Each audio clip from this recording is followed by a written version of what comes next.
S'est passé, effectivement, Emmanuel Macron est sans doute le pire président de la République de tous les temps. La période Covid reste gravée dans les esprits et c'est sans compter les scandales à venir dans quelques années.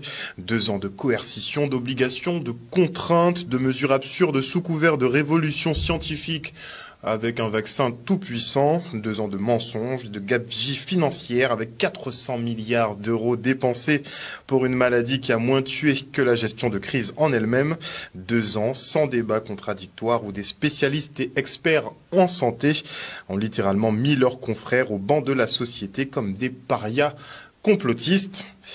Tout ça, ça doit se payer à un moment donné.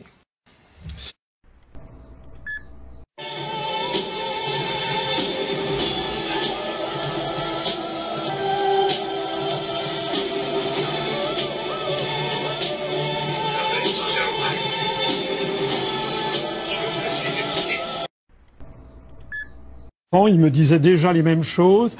Depuis lors, nous avons donc perdu 1200 usines et notre endettement a augmenté de 500 milliards d'euros. Donc la question qu'il faudrait quand même se poser, c'est qu'est-ce qui se passe? Et c'est ça que les Français se posent. Qu'est-ce qu'il se passe? Ce qu'il se passe, c'est que nous avons perdu tous les moyens pour protéger nos emplois. Il y a un article qui s'appelle l'article 63 du traité sur le fonctionnement de l'Union européenne qui interdit toute restriction aux échanges de capitaux, de marchandises et de services, et donc qui notamment est le feu vert généralisé pour les délocalisations. Donc, je vais mettre tout de suite, madame. Je vais parler du sujet avant qu'on va parler, madame Alekovic. En fait, les questions que je vais vous poser. En quoi la crise sanitaire a préparé les instances gouvernementales et les populations à la Troisième Guerre mondiale?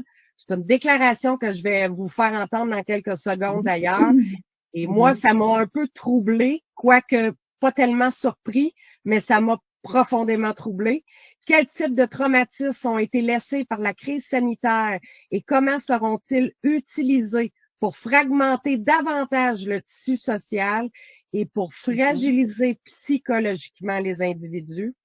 Comment peut-on se préparer à la guerre? La question. Et aux incalculables conséquences qu'elle va avoir et déclencher. Quels sont les attributs psychologiques des résistants, des survivants de l'Holocauste, entre autres, des peuples qui sont persécutés à travers l'histoire? Quels sont les atouts psychologiques de ces gens-là qui ont su passer au travers des épreuves? Et voilà. Et je sais que vous allez répondre abondamment à mes questions. Vous êtes extrêmement généreuse.